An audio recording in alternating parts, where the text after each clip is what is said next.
Nathalie Colin-Esterlé, députée européenne pour le PPE. Vous êtes en duplex de Metz. Bonsoir.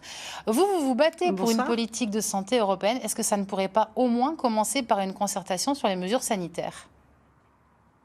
Oui, alors il faut rappeler quand même que la santé publique est de la compétence de chaque État membre. Alors l'Union européenne est là pour compléter ses actions, pour améliorer la santé de nos concitoyens, on y reviendra, mais elle ne peut pas se substituer aux États membres pour ce type de mesures. Alors bien sûr, nous regrettons que les choses ne soient pas davantage coordonnées. On voit quand même que globalement, ce sont des mesures de confinement qui sont appliquées avec plus ou moins de restrictions. La crise, elle a révélé d'immenses failles finalement dans nos systèmes de santé en France, mais plus globalement en Europe. Le premier changement semble venir des vaccins. L'Europe qui décide de préacheter des vaccins de façon groupée aux grands groupes pharmaceutiques. On a beaucoup parlé des 300 000 doses précommandées au géant américain Pfizer. C'est en fait beaucoup plus. Alors oui, vous voyez, cette crise, elle démontre à quel point nous sommes plus forts ensemble, puisque la Commission européenne, vous le rappeliez, a conclu des contrats d'achat anticipés de vaccins anti-Covid, dont le fameux vaccin qui est développé par l'entreprise Pfizer. Et au total, c'est 1,7 milliard de doses qui sont pré-réservées pour les citoyens européens. Alors donc c'est beaucoup plus que ce que vous disiez, c'est des contrats d'achat anticipés avec 5 grandes entreprises et c'est à peu près pour chacune d'entre elles entre 300 et 400 millions de doses. Alors se pose ensuite la question de la stratégie vaccinale qui doit être européenne, me semble-t-il, et en tout cas je milite pour cela, avec plusieurs questions. D'abord, qui doit être vacciné en priorité ? Je défends l'idée évidemment de vacciner d'abord le personnel de santé et les personnes à risque, et les personnes finalement les plus exposées.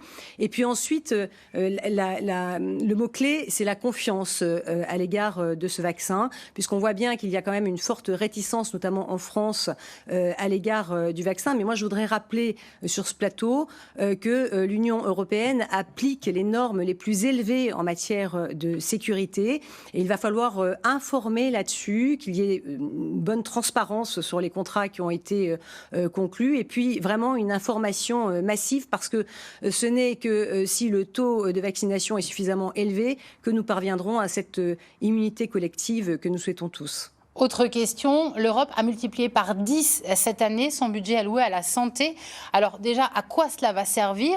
Et puis si elle n'a pas cette compétence, voilà, quelque part, c'est pour quoi faire ? Alors, justement, c'est ce que je vous disais, la santé, c'est de compétence nationale, mais l'Union européenne est là pour compléter, pour renforcer la coopération entre les États membres et la coordination, et puis renforcer également l'harmonisation. Alors, la crise sanitaire, elle a mis en évidence nos insuffisances et elle a montré tous ces écueils. Alors, malgré les beaux discours qui avaient été prononcés durant la première vague, il faut quand même rappeler que les chefs d'État et de gouvernement se sont tous entendus en juillet dernier pour sabrer ce budget santé, alors même que nous sortions à peine de cette première vague. Alors, heureusement, le Parlement européen a pesé tout son poids dans les négociations budgétaires et a permis d'obtenir un budget de plus de 5 milliards d'euros pour les 6 prochaines années, soit un budget 10 fois effectivement supérieur par rapport à ce qu'il était pour la période 2014-2020. Et bien là, l'Europe a un rôle évident à jouer, je le redis, en matière de santé publique pour améliorer la coopération entre les États membres et renforcer également, bien sûr, les programmes de recherche. Merci beaucoup, en espérant effectivement que tout cela soit suivi d'effets. La crise sanitaire, ses conséquences sociales, on en parle souvent. Coup de projecteur ce soir sur les étudiants avec